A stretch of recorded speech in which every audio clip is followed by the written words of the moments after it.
Bonjour à toutes et à tous pour cette deuxième séance de lecture du Vijnana Bhairava Tantra. Et pour commencer, comme la dernière fois, petite méditation et récitation d'un verset de bon augure.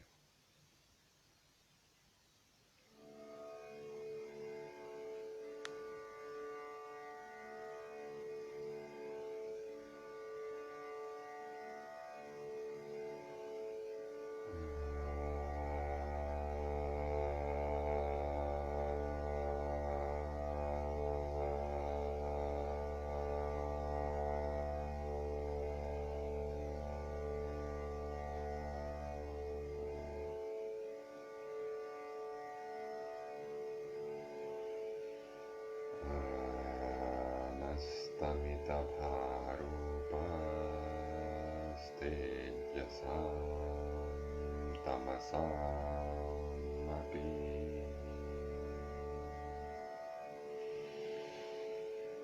ya ego taryadantascha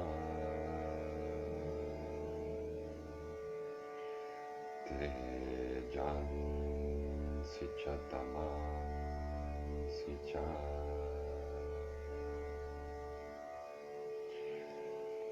sa eva bhairavo devo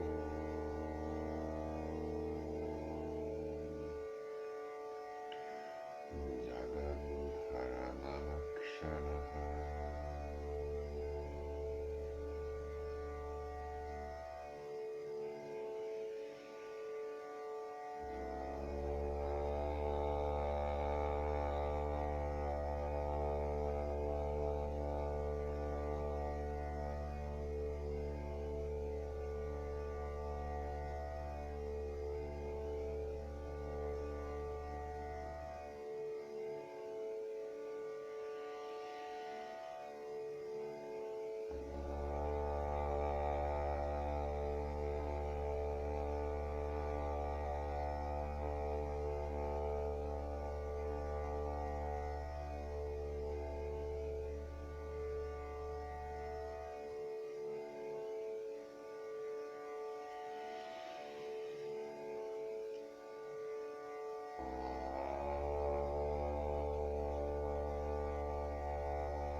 J'espère que tout va bien pour vous et que vous pouvez regarder tout ça en bonne santé.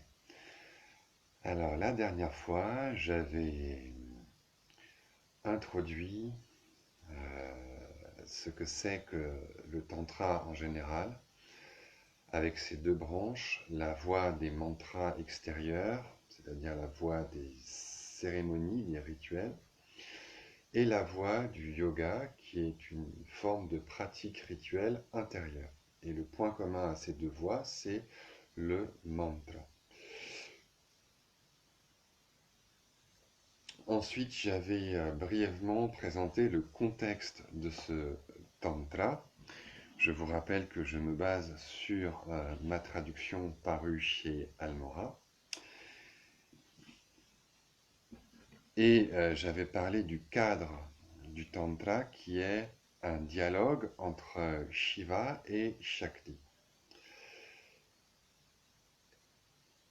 Sachant que, selon la mythologie tantrique, tout est engendré par la relation entre Shiva et Shakti. Tout se déploie à l'intérieur de cette relation, qui est la relation au fond entre la conscience, Shakti, et l'être, Shiva. Question et réponse. Shakti est question, Shiva est réponse. Mais ensuite, nous avions commencé à voir que ce tantra, parce qu'il en existe un grand nombre, est tout à fait singulier au sein de la tradition, à tel point qu'il ne fait presque pas partie de la tradition. C'est un tantra anti-tantrique. C'est un tantra qui va à rebrousse-poil, à contre-courant, pratiloma en sanskrit. Et non pas, il n'est pas traditionnel au sens où il ne va pas dans le sens du poil. Il n'est pas anuloma. Les tantras en général enseignent la voie des mantras dans sa version rituelle ou dans sa version yogique. Et comme nous l'avions vu, ce tantra, lui, rejette toutes les pratiques rituelles et yogiques au motif que ces pratiques sont artificielles et qu'elles ne sont que des bâtons et des carottes destinés à maintenir les ignorants dans un état de relative stabilité afin d'éviter qu'ils ne se détruisent. Hein. Le but de la religion, et ça c'est une notion traditionnelle, est de maintenir les ignorants dans un état de relative stabilité afin qu'ils ne se détruisent pas eux-mêmes et qu'ils ne détruisent pas les autres. La religion est ce qui relie les hommes les uns aux autres en les reliant à quelque chose qui les dépasse, mais qui est en partie une fiction. Et donc, pour les manipuler et les faire rentrer dans cette cage de la religion, faite de carottes et de bâtons, ou si on reprend les termes de notre tantra, d'épouvantail et de bonbons, bâtons et carottes, eh bien, pour les manipuler, on utilise la peur et l'imagination. Tout ça est un vaste système de manipulation. Et donc ce tantra se positionne en dehors de ces prisons religieuses et à contre-courant. Puisque tout ça est complètement et uniquement, selon les dires de ce tantra, destiné aux ignorants. Alors, ça c'est la partie négative, c'est la partie critique, parce que dans la tradition, il y a aussi des critiques de la tradition. Mais qu'est-ce qui vient remplacer ça? Qu'est-ce qui vient remplacer? Eh bien, c'est ce que dit Shiva dans la suite de sa réponse à la déesse, à partir du verset 14, lorsqu'il définit ce qui est, selon lui, la véritable expérience, l'expérience essentielle, l'expérience intime, l'expérience éveillée, l'expérience de la libération, l'expérience de la connaissance. Et cette expérience, elle est décrite elle aussi à la fois de façon négative et de façon positive.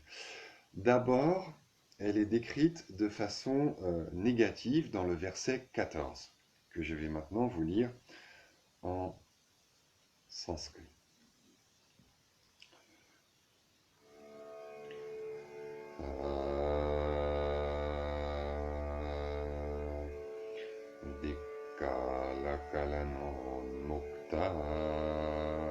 desho desha visheshini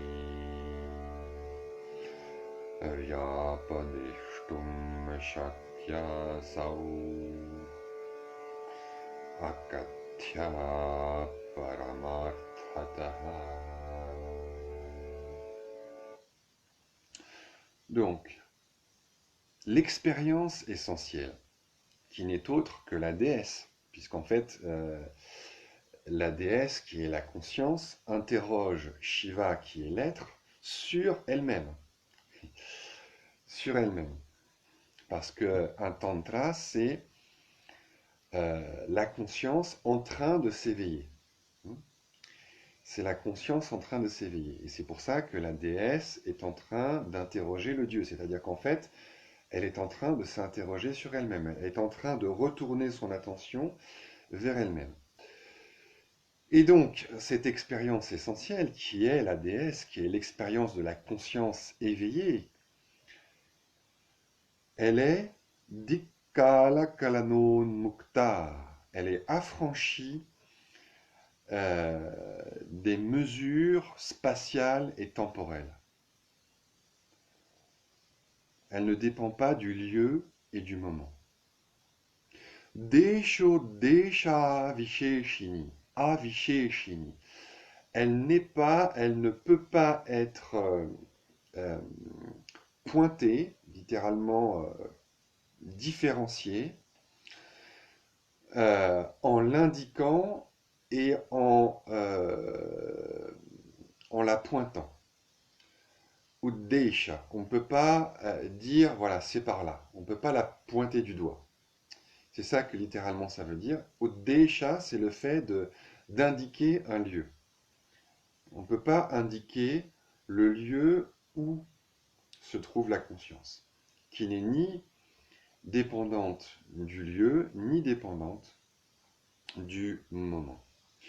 Et par conséquent, Vyapadeshtum Ashakya Asao. On ne peut pas l'enseigner.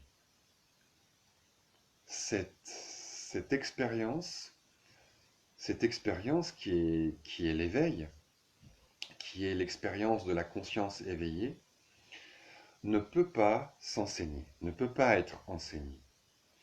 Akatya, on ne peut pas la dire, on ne peut pas la décrire. Littéralement, on ne peut pas la raconter. On ne peut pas la raconter. Paramarthataha, on ne peut pas la raconter dans sa véritable vérité.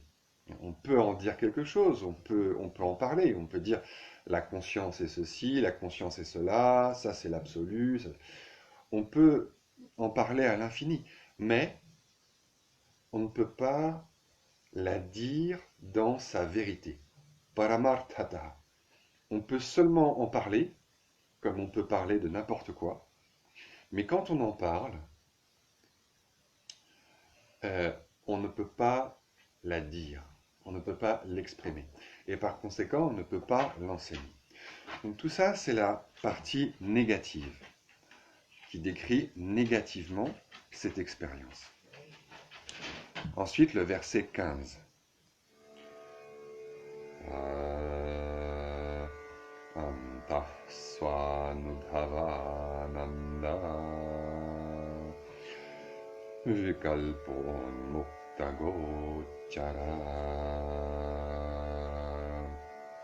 yavastha paritakara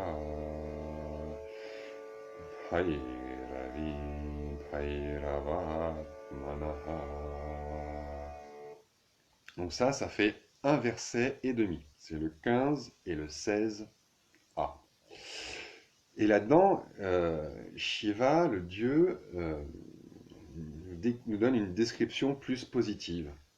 Il nous dit Swanubhavananda, c'est la félicité de notre propre expérience. Antaha, antaha, intérieur. C'est la félicité de l'expérience propre intérieure. Alors, Swanubhava, ça peut se traduire de plusieurs manières. C'est toute la l'ambiguïté et la richesse de la langue samskrita, de la langue parfaite. Svanubhavaha, ça peut se rendre par euh, notre propre expérience, ou sa propre expérience. L'expérience propre, soi, c'est comme en anglais self-experience. Ou bien l'expérience du soi. Du soi. Donc on peut traduire par la félicité de notre expérience, ou la félicité de l'expérience du soi, ou la félicité qui est l'expérience qui est le soi. Ça c'est un peu plus lourd, mais c'est plus exact. Parce que ça exprime de façon plus adéquate le fait que le soi, c'est-à-dire l'absolu, notre véritable essence, est l'expérience. Comme dit ailleurs Shankara, Anubhava Matra, le soi n'est pas une expérience particulière à un moment, en un lieu, puisqu'elle est Desho Desha Visheshini, puisqu'elle est Dikala Kalanon Mukta. C'est pas une expérience particulière, c'est l'expérience en général. Samanya, c'est l'expérience universelle. C'est l'expérience purement et simplement. Anubhava matra, c'est le simple fait qu'il y a de l'expérience. C'est le simple fait que ça nous fait quelque chose. Pour reprendre la définition de la conscience par Nagel, la conscience, qui est la même chose que l'expérience, c'est le fait que ça fait quelque chose d'être. C'est quelque chose de plus que l'être. Et c'est Vikalpa Unmukta Gochara. C'est une expérience qui est affranchie de tout choix, de tout dilemme, de toute hésitation, des doutes, de toute alternative. Et si on traduit par libre de choix, c'est peut-être la meilleure traduction. Vikalpa. Vikalpa, c'est le fait de choisir, consciemment ou inconsciemment. Par exemple, en ce moment, si je regarde là-bas une pomme sur la table, je choisis. Je choisis parce que je cible par mon attention la pomme et j'exclus le reste. Ça, c'est le choix et c'est ça qui définit le vikalpa, terme sanskrit très important qui est souvent traduit par concept ou bien par construction mentale aussi. Mais donc, le vikalpa, vous voyez, c'est un acte de l'attention qui choisit, qui cible une forme et qui exclut le reste, que ce soit un son, une odeur, une image, un souvenir, peu importe. Vikalpon mukta gochara. Eh oui, parce que la conscience, le soi, l'absolu, c'est l'expérience pure et simple, mais en même temps, ça n'est pas n'importe quelle expérience. Si c'était juste n'importe quelle expérience, il n'y aurait pas d'enseignement, il n'y aurait pas d'éveil, et on pourrait se contenter de dire, ben voilà, c'est l'expérience en général, et donc il n'y a rien à faire, et donc il n'y a pas d'éveil en fait. Alors que là, l'idée, c'est quelque chose de plus paradoxal. Nous baignons déjà comme des poissons dans la mer de la conscience, mais comme la conscience a ce pouvoir de s'oublier elle-même, elle doit se réveiller, elle doit se reconnaître, elle doit revenir à elle-même. Et cette forme particulière d'expérience, elle est libre de tout doute. elle est claire, limpide, elle est marquée du sceau de la certitude. Elle est marquée du sceau de la certitude. Vikalpo mukta gochara. Elle est complètement libérée de tout doute. Ça veut dire quoi? Ça veut dire qu'on ne peut pas en douter. Ça veut dire qu'on ne peut pas non plus la choisir, au sens où on ne peut pas non plus la perdre. Parce que ce que je choisis, eh bien, je peux ensuite en changer, et si je l'ai gagné, je peux ensuite le perdre. Si je le possède, je peux ensuite m'en débarrasser. Alors que la conscience, je ne peux pas m'en débarrasser. La conscience est évidente, elle ne dépend pas d'un choix, et par conséquent, je ne peux pas l'exclure, je ne peux pas m'en débarrasser. Si par exemple maintenant, vous essayez de sortir de la ou de rejeter la conscience,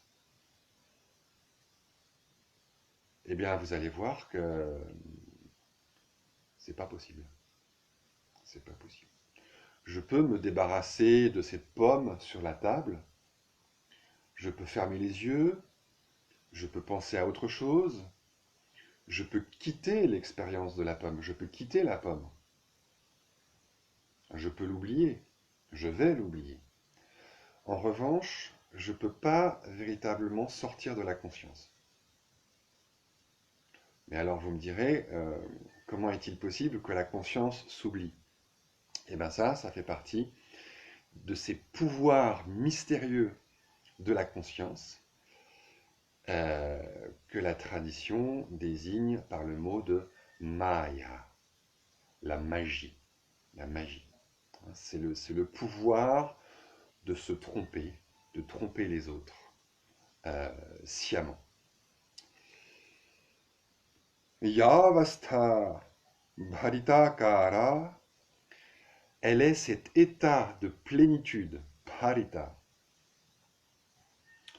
qui est Bhairavi, qui est la déesse, Bhairavatmanaha, et qui est l'essence de l'être, l'essence de Bhairava, l'essence de Shiva. Tadvapuhu, cette essence, littéralement ce corps. Oui, c'est pas non plus anodin si, pour désigner cette expérience, on choisit le mot vapuhu, le corps, qui est un des mots pour désigner le corps, la chair, la chair. Je vous rappelle que ce tantra, qui est tout à fait unique en son genre, a été rédigé dans un milieu de poètes pour qui l'âme du monde est la poésie, et l'âme de la poésie est la suggestion, dhvani, la résonance. La résonance. C'est-à-dire qu'au-delà de ce qui est dit littéralement, il y a une résonance. Tadvapuhu, tadvataha gneyam, doit être connu dans sa réalité, tattvataha, telle qu'elle. C'est-à-dire vimalam, transparent, vishvapuranam, infusant, remplissant toute chose, partout présent, comme l'espace. Evam vidhe pare tattve, et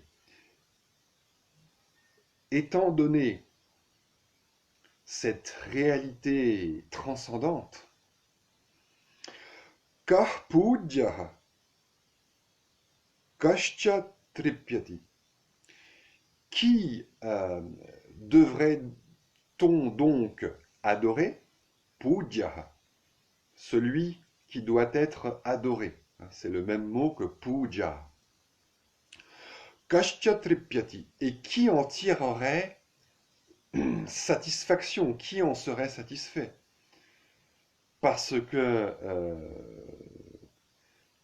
si la réalité est omniprésente, si la réalité est toute chose, si c'est la réalité qui est le divin, alors il n'y a pas de dualité, parce que par définition, tout est inclus dans la réalité.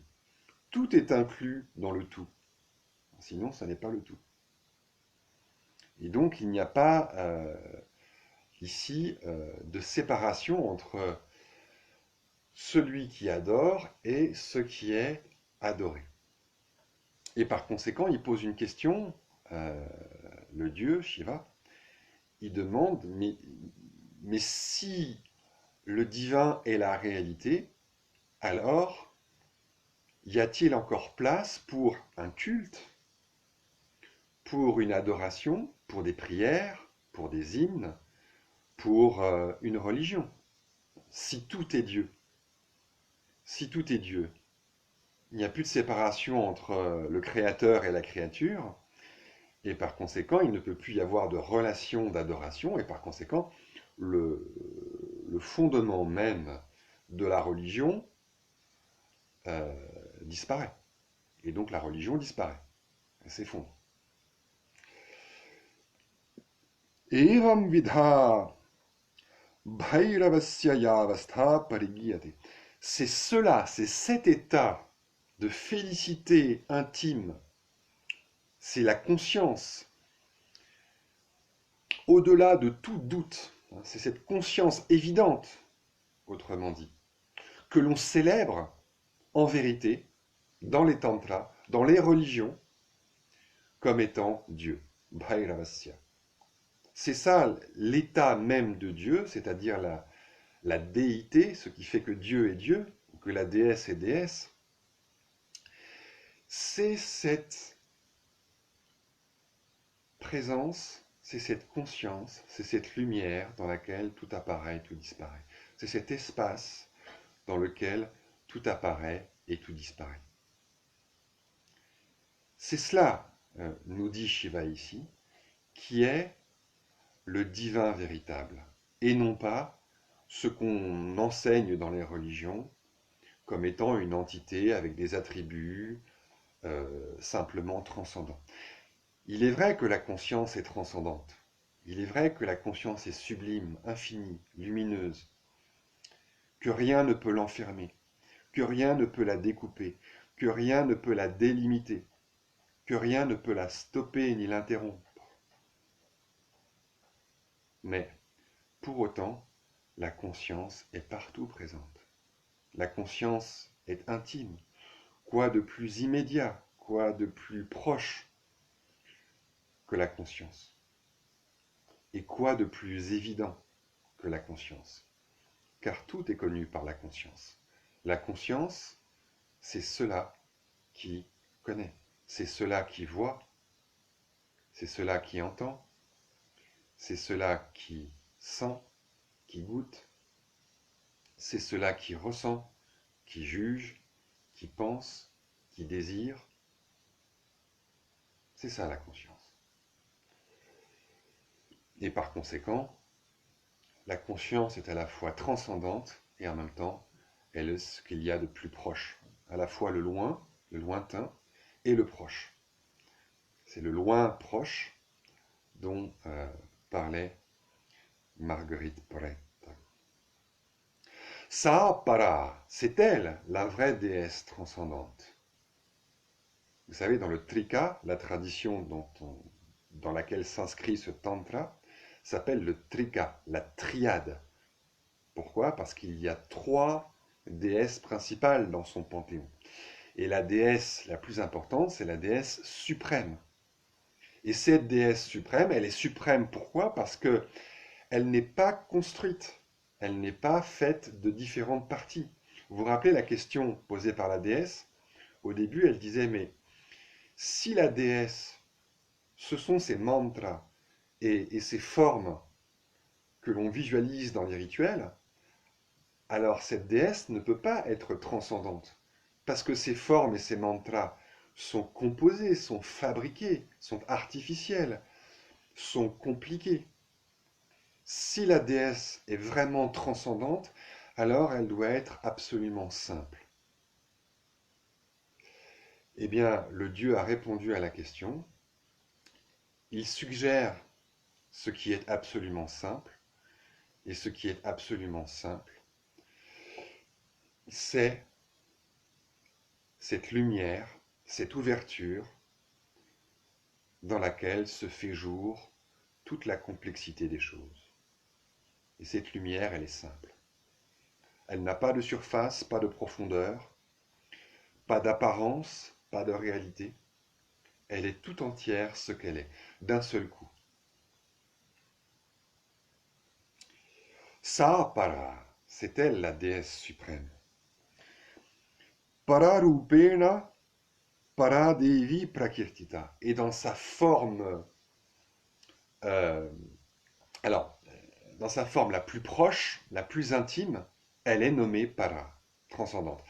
Parce que le mot, l'adjectif para est un peu spécial, il veut dire à la fois lointain et proche. Il peut vouloir dire proche. Et donc, la conscience est à la fois ce qui est évident et ce qui est absolument impossible à connaître. Le Dieu poursuit.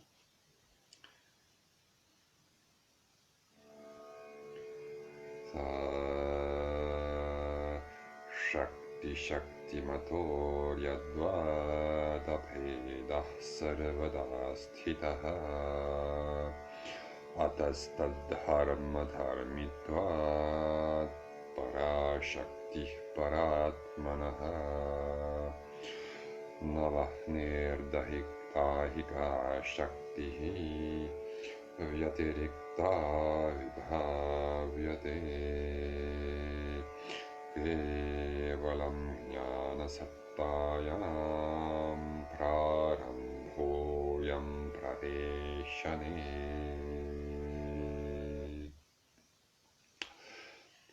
Dans les deux versets qui suivent, 18 et 19, le Dieu clarifie la relation entre Shiva et Shakti. Si à Shiva et Shakti, si à la conscience et l'être, le mystère de l'être, est-ce que ça ne suggère pas une dualité? Eh bien non. Il dit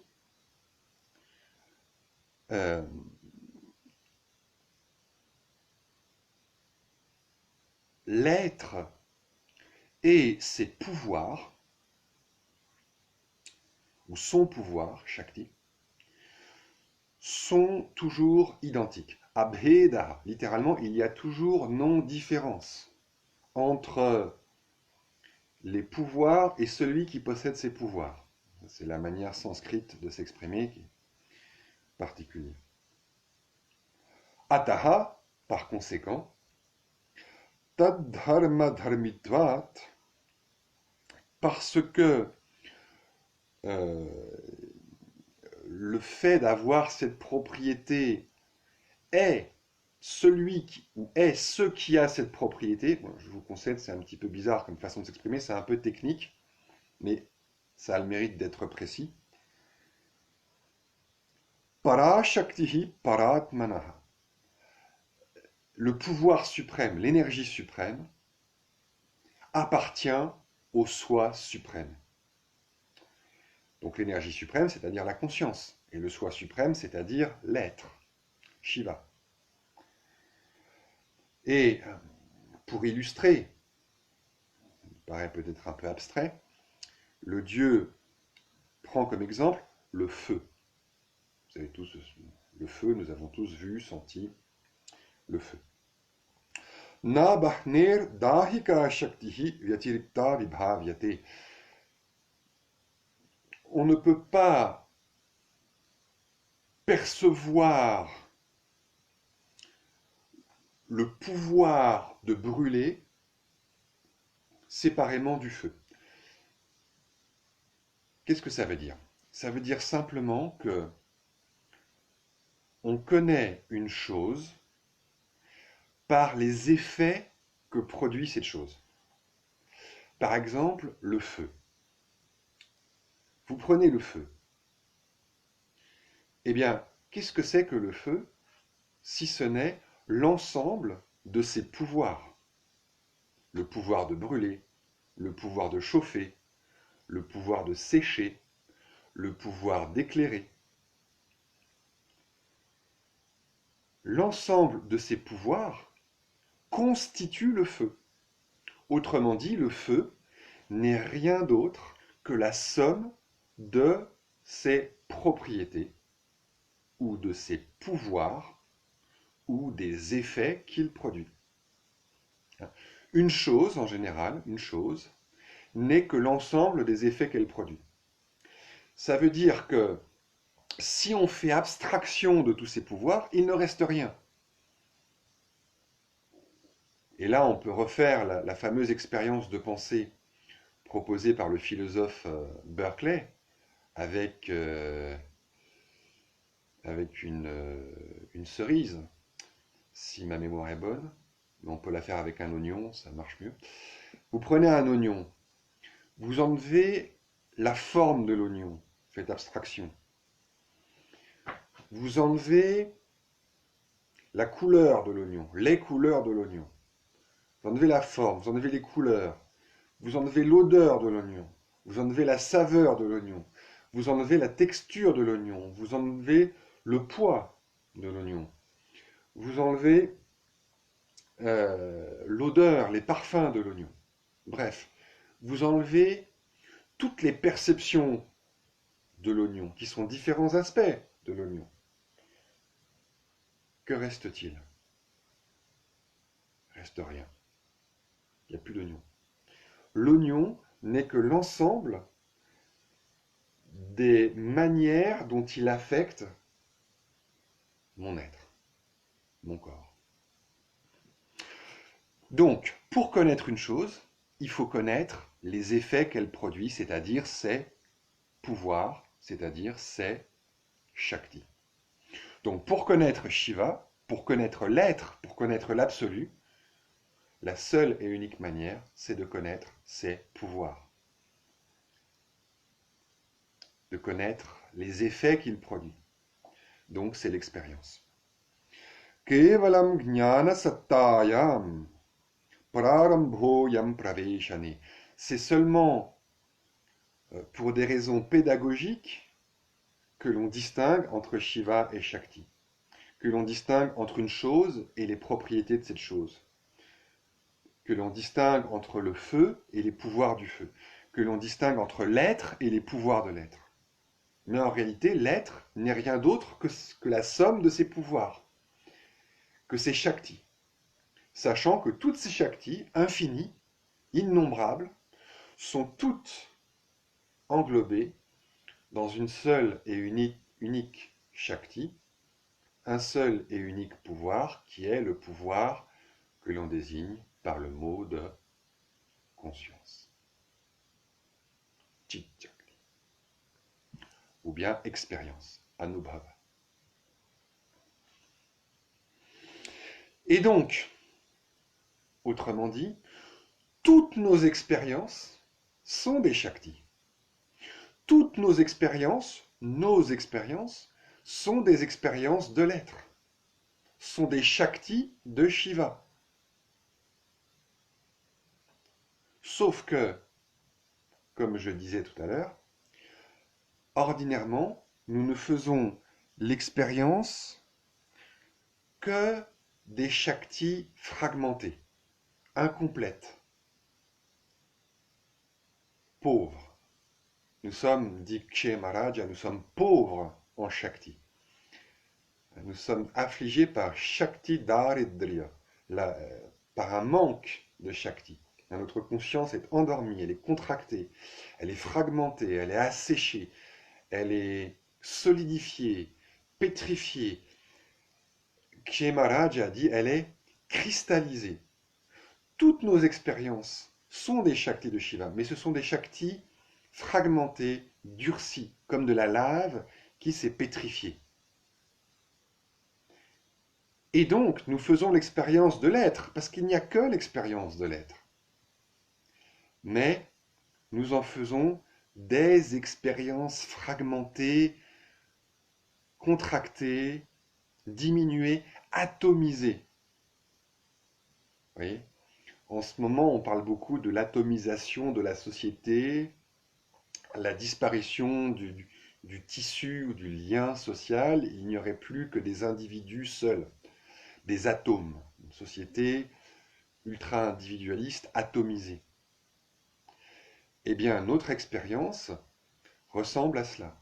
C'est une expérience fragmentée. C'est une expérience qui manque d'unité, qui manque de complétude. Et par conséquent, si j'aspire à faire l'expérience de l'être, avec un E majuscule si vous voulez, l'expérience du divin, l'expérience de la plénitude, j'ai besoin d'une expérience pleine. Si je veux Shiva en entier, j'ai besoin de Shakti en entier. Shiva et Shakti se correspondent. Le sujet et l'objet se correspondent. Et donc, je continue au verset 20. Shakti avastha pravishtasya nirvibhagena bhavana. Quand l'expérience bhavana, nirvibhagena, est indivise, globale, indifférenciée, alors, quand j'entre dans cette forme d'expérience, tada asau shivarupi syat, alors l'expérience, qui est une Shakti, prend la forme de Shiva. Quand l'expérience est indifférenciée, elle devient expérience de l'indifférencié. Quand l'expérience est infinie, elle devient alors expérience de l'infini. Et à ce moment-là, Shaivi Mukham Ihochyate. Et à ce moment-là, nous disons que cette expérience devient la porte vers le divin. Shaivi Mukham, littéralement la face ou la bouche qui mène à Shiva, qui mène à l'être complet, à l'être total, au divin. Et encore une fois, le Dieu nous donne une illustration. Yatha lokena dipasya. De même qu'une lampe sert à éclairer l'espace, kiranair bhaskarasyacha, ou bien de même que l'espace est éclairé par les rayons du soleil, tadvat, de même, shaktya shivaha priye. De même, Shiva est connu par Shakti. C'est-à-dire l'être est connu par l'expérience que l'être a de lui-même. Gnayate digvibhaga. Priez, ô ma chère, ma bien-aimée. Et la déesse continue avec une nouvelle question logique. Shri Devi Uvacha. Deva Deva, ô Dieu des dieux, Trishulanka, qui a pour signe le trident. Kapala Kritabhukshana, qui a comme ornement le crâne, une des têtes de Brahma. Digdesha Kala Shunyacha, Vyapadesha Vardita, cette expérience qui est moi, qui est la déesse, qui est la conscience en sa plénitude, qui est la pleine conscience, la conscience éveillée. Je suis vide de toute limite spatiale et temporelle. Je ne peux pas être enseigné.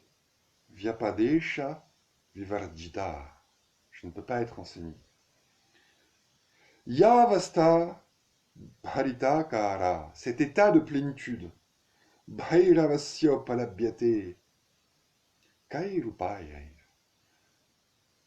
Par quel moyen Puis-je donc faire l'expérience de cet état de plénitude qui est ton état, qui est l'être, qui est le divin? Si cet état ne peut pas être délimité par l'espace, par le temps, s'il ne peut pas être indiqué, s'il ne peut pas être pointé, s'il ne peut pas être enseigné, par quel moyen pourrais-je en faire l'expérience? Et si je ne peux pas en faire l'expérience, est-ce que ça veut dire que je devrais me contenter de tous les artifices qui sont enseignés par ailleurs, qui peuvent être enseignés, qui peuvent être dits, mais au prix du mensonge? Vous voyez le problème. D'un côté, il existe des techniques, des savoirs, mais qui sont faux. Et de l'autre, on a une vérité vraie, mais qui ne peut pas être transmise, qui ne peut pas être enseignée. Et donc la déesse dit, mais tout ce que tu m'as enseigné jusqu'à maintenant, tout ce que tu as révélé jusqu'à maintenant, dans les tantras et ailleurs, tous les savoirs sont faux, et tu me dis qu'il y a une vérité, mais que cette vérité ne peut pas être partagée. Kairupayair.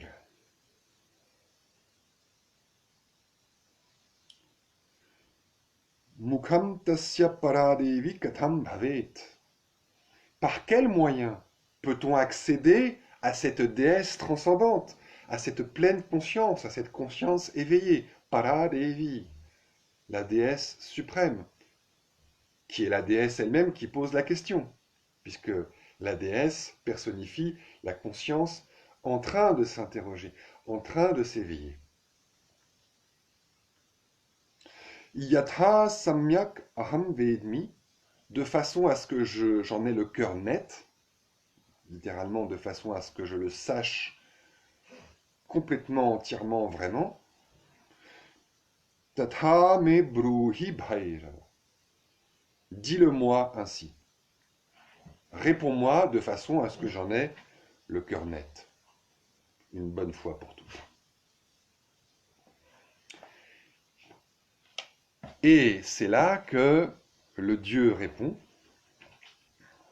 ou l'auteur de ce texte, répond par 112 versets qui sont chacun un moyen, une porte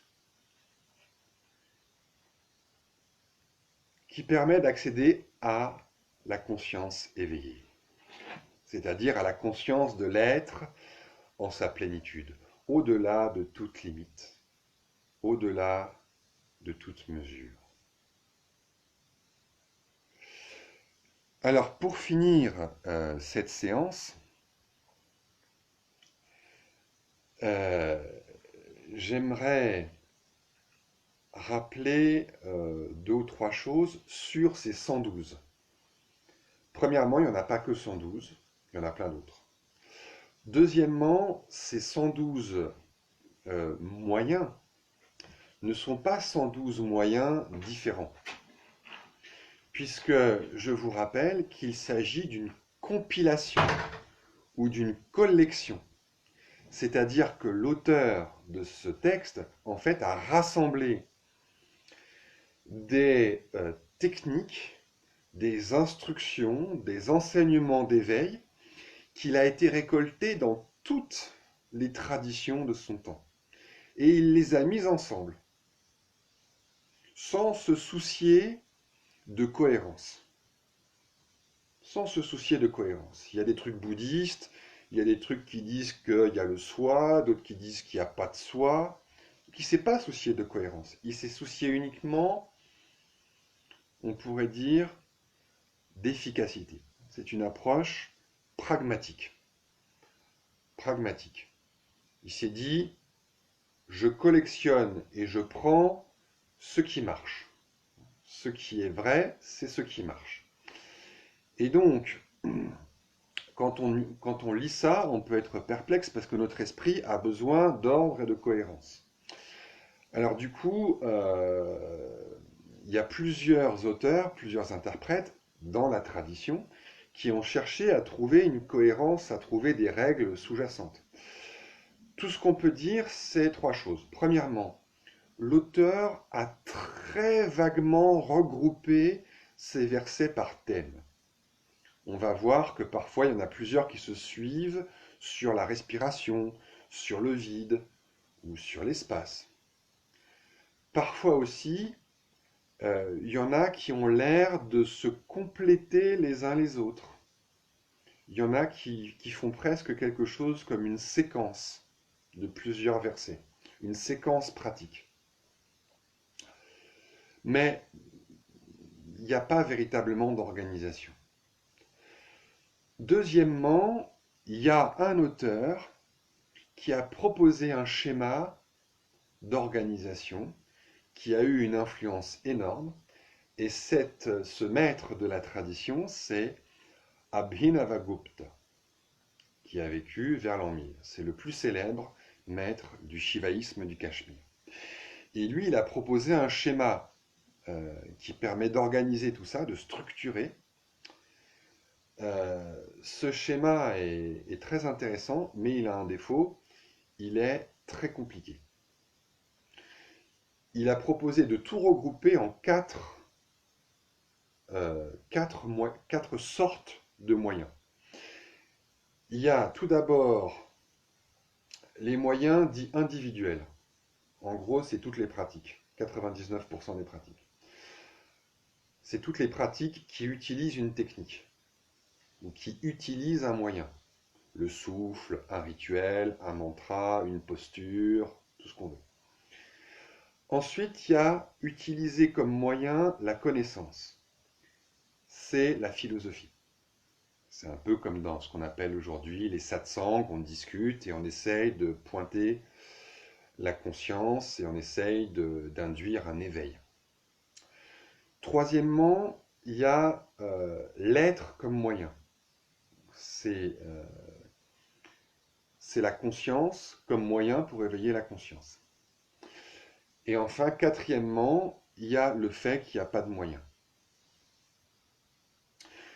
Donc ça, c'est quatre catégories qui permettent de classifier les différents enseignements, sachant que 99% des enseignements vont atterrir dans la première catégorie, dans les moyens individuels objectifs basés sur les activités extérieures et intérieures, techniques de souffle, tout ça. Troisièmement, j'ai modestement, à travers mon expérience de cette tradition, j'ai pas élaboré, mais peu à peu, il y a aussi une structure qui est apparue, qui est aussi une structure en quatre approches. On pourrait appeler ça les quatre yogas. Premièrement, la connaissance. C'est tout ce qui est philosophie. Ça correspond en gros à ce qu'on appelle la philosophie non dualiste. D'accord ? Je ne suis pas un objet, je suis toujours la conscience, je suis toujours présent, je suis infini, éternel, la conscience est une. D'accord ? Premier yoga. Ensuite, il y a tout ce qui est autour du souffle.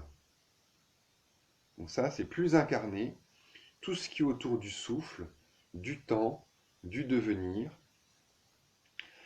et toutes les expériences qu'il est possible de faire autour du souffle. Donc là, le yoga de la connaissance, c'est plutôt la théorie de Shiva. Le yoga du souffle, c'est plutôt la théorie de Shakti. Et ensuite, il y a deux yogas qui sont davantage tournés vers l'expérience.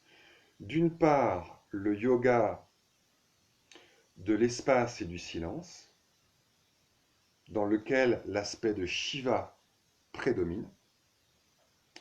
Et enfin, le yoga du désir ou du premier instant du désir dans lequel Shakti prédomine. Yoga de l'instant zéro et yoga du premier instant.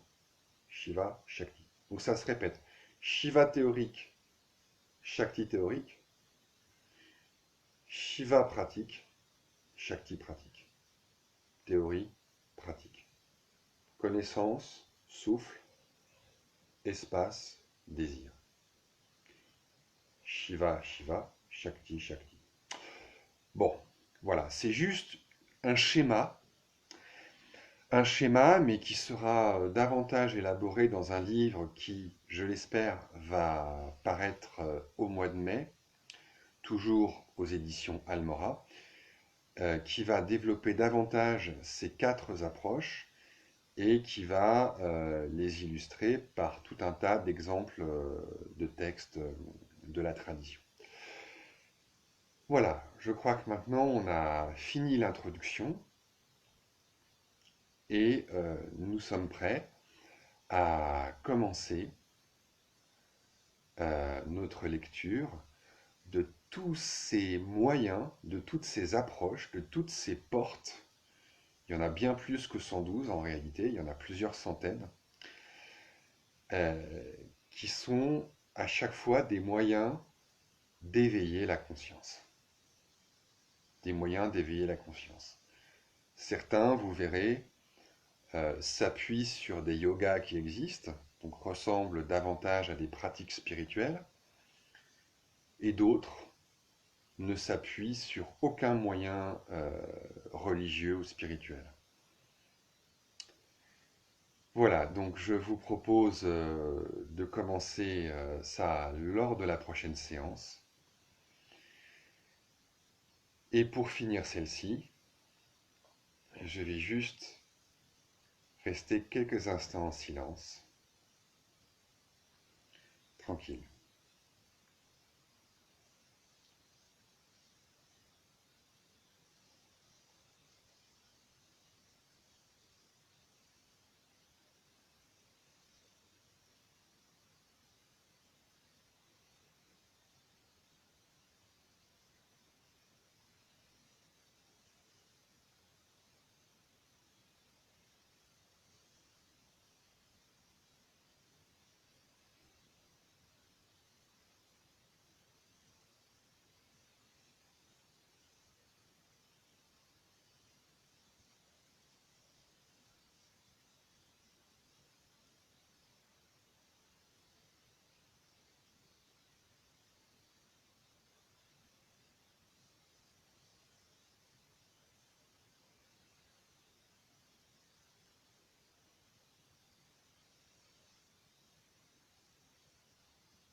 Voilà, je vous remercie pour votre patience et votre présence.